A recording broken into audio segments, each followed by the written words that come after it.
Hey, what's going on, everyone? Vega here for SerpentX Tech, and this is the AL2 Lite from Iceriver. We talked about this device many times on the channel. Having issues. It's driving me up the wall. Many of you have been emailing me as well as talking to Iceriver support, and they're doing their best to answer those calls.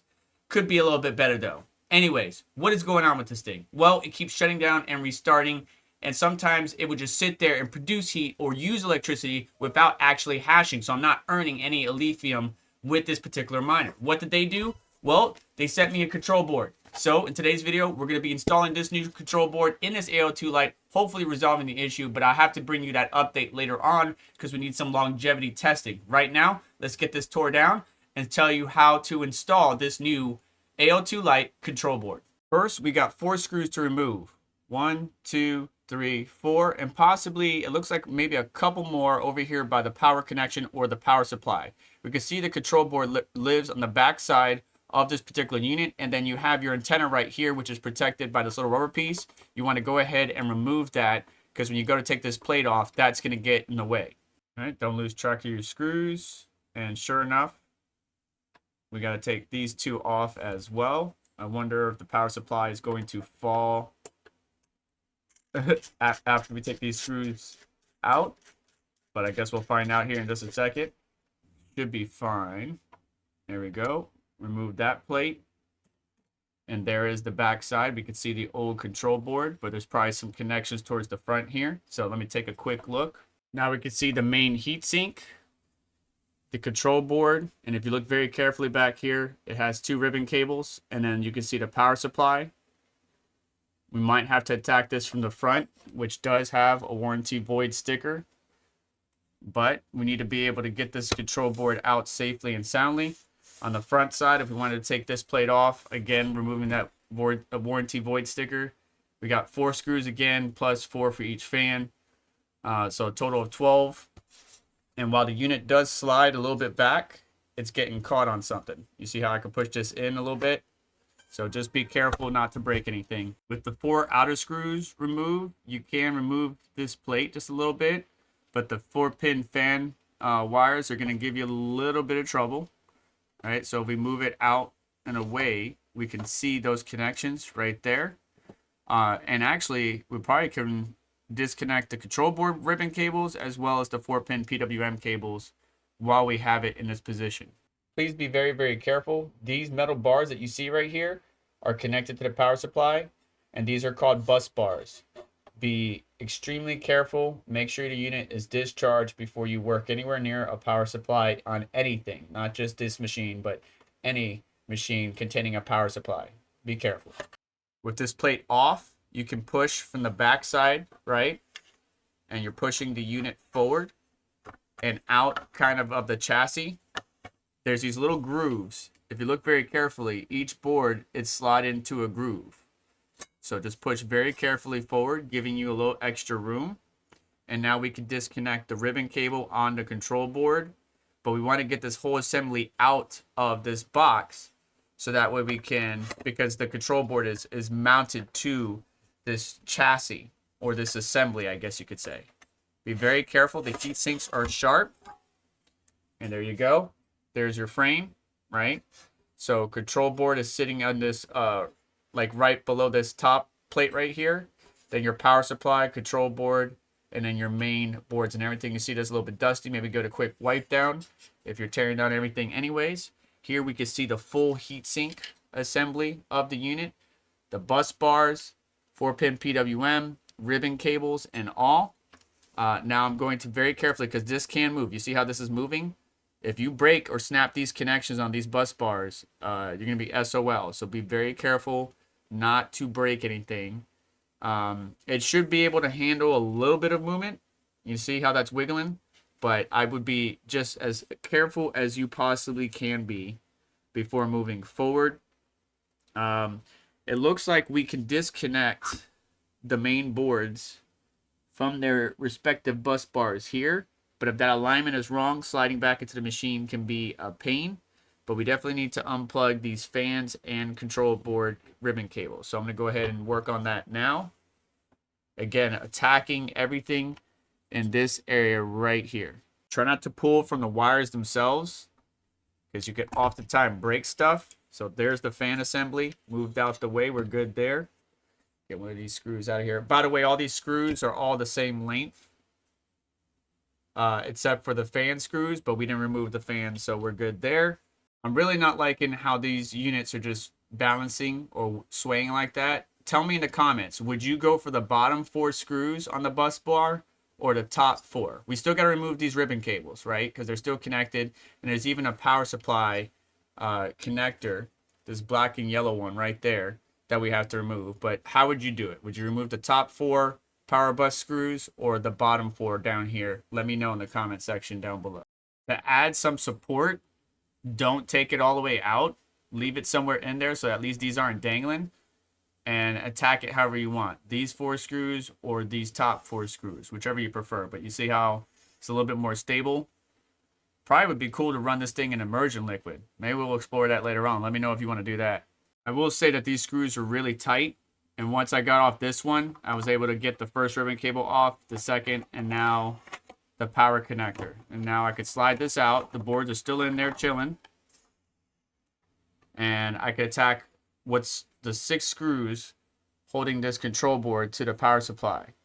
Once I take out this old control board, we'll take a quick look at what the old and new one looks like. But let me continue on. You can see there's also a 3-pin header for the power supply fan, or something in here. It looks like a fan, but it might not be. It might be power signal, because this looks like a readout, or this is where it could see what the power draw is. But that 3-pin connector obviously needs to be unplugged and then plugged in on the new control board. Right, now we can pick up the control board right off the top of the power supply. Ooh, power supply gives a little bit of information that we can see here. All right, so 100 amp max, output voltage 4.5 or 6.5. It runs on 100 or 240 volt, 50 to 60 hertz, 6.5 amps max. Version 50, or is that SO.2? Not sure, but there's the model number of power supply if you need it. And yeah, now that the control board's off, we can replace it. Here's the old one. And they say the same thing, right? So interface board version 3.0 has the same chips as far as I see. And this is the front if you want to take a picture. And this is the back if you need to take a picture for whatever reason. There's, I believe, a wireless chip. I could be wrong. That Electron will educate me. Here's the new control board. So I don't really see much differences. But maybe I'll go back and take a look at this video and try to really see what the subtle differences is between these two. But this is supposedly what's going to fix my power restart problem. So we're just going to reassemble everything just the way we took it off and test it, make sure everything is working, and go from there. Let's go ahead. By the way, these screws are, basically Iceriver assembled this unit in a way to where they can tell if you tore it down. So if you're in a country that doesn't allow, repairs after you have put hands on it, unlike here in the United States where we have right to repair, I don't know, work with the support team, see what Iceriver could do. They probably want you to ship your unit to them. But if you're willing to take the risk and repair it yourself, have the control board, buy it, and have it shipped to you. If you considering the circumstances, if you can get them to send you a control board for free, due to all the issues, go for it. But I had to pay for mine, unfortunately. But I'm willing to for research, for this channel, for getting you guys this information, for keeping you appraised. As soon as I broke the news about the Iceriver issues, which wasn't the first time, right? We've seen this before on the AL2 Lite and some of the other miners. Iceriver is a fairly new company, right? They're not a giant like Bitmain or WhatsMiner. So yeah, they're going to have issues, growing pains, stuff like that. But they've been trying to do their best, communicating with the community, providing support and all that good stuff. I'll be talking to them at various conventions throughout the year of 2025 and in the future, trying to work with them But if you see anything, any red flags, as usual, please email me and keep me appraised of the situation, as you have all done with this AL2 Lite situation. I muchly appreciate it. So now we got all 6 screws in there. You don't have to crank on it too hard. Just, get it torqued. You'll feel it. 2 fingers should be all you need to really properly torque these things. And then we need to assemble everything. We're going to put this back in a unit and try to get those bus screws, those power screws back on, ribbon cables connected, and all that good stuff, and just reassemble it. So first, 3-pin header, which is right there. We need to plug that back in. And then we're going to plug in the other power cable. I believe these are both signal wires, maybe one for power distribution while the other one monitors it. So that's this connector right here.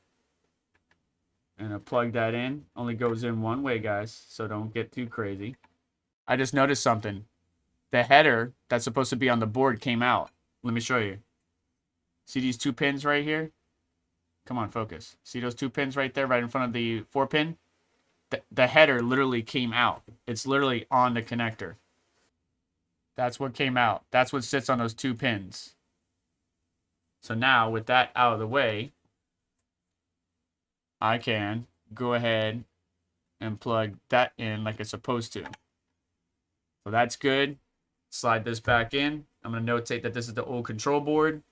Maybe we can figure out why exactly it's having issues. But bottom slot, I'm going to carefully lift up the control ribbon cables, the control board ribbon cables. Slide these bad boys in very carefully, not to pinch anything. Get it as close as we can to plug in our ribbon cables. And they marked it. If you look very carefully, each of those ribbon cables are marked right on the connector. It's really hard to see, but you can see it on the ribbon connector and everything. But yeah, they marked it. So it goes only a particular way. Put it back exactly the way you found it. And now before I put the bus screws back in, I might want to see if I can't get the fans plugged in while I still have some room here. Each 4-pin PWM. The way the wires are bent, you can kind of figure out which one goes where, but just do your best. Doesn't really matter which fan is plugged into which header, but just try to put it back in the original order. I quickly changed my mind. I only plugged in one fan, the bottom one, so this thing could lay down while I get the bus screws in, and then I just have one more header to put in when I lift it up. What I'm doing here is I'm just very carefully, I need to apply pressure from the backside while I'm trying to screw this bus bar screw back together, right? Try not to cross thread anything. Try to be as gentle as you possibly can. What I'm going to do here, though, is I'm going to take one from each board, respectively, and get it in. So they're both sitting stationary right next to each other instead of doing one board and then the other.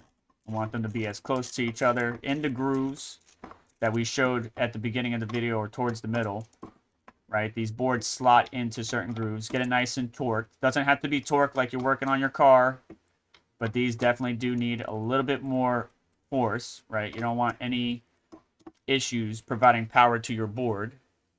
Now those are done, do the last 2, and you should be good.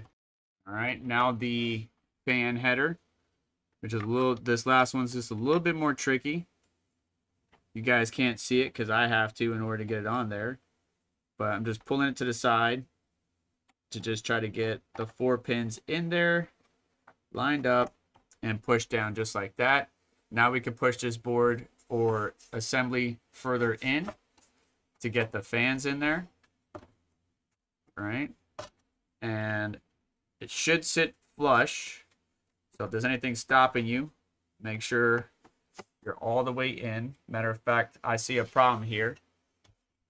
I am not able to go all the way in or flush. So let me make sure everything is good. No ribbon cables are getting in the way or anything like that. That could be preventing us from getting to where we need to be.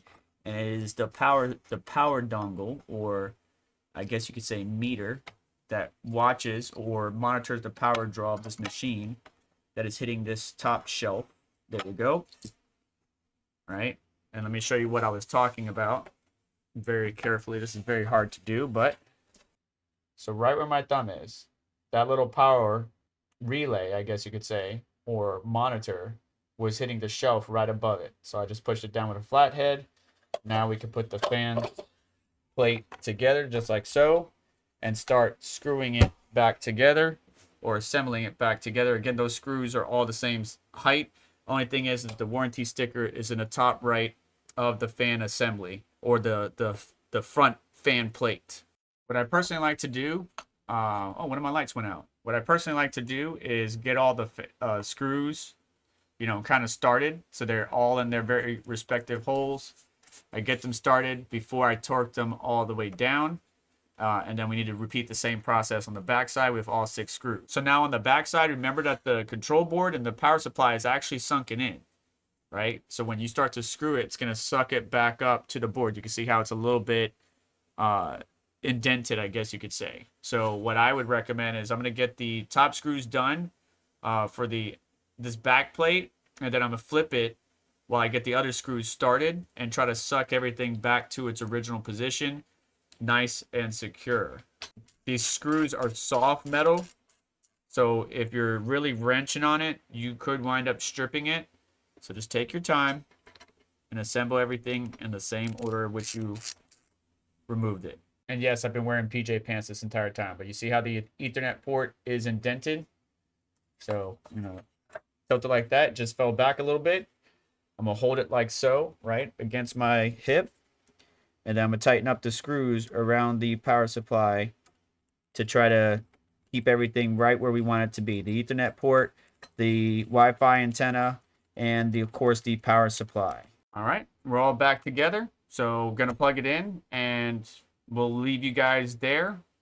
Test it, make sure it's running well, and bring you an update after about a month or so.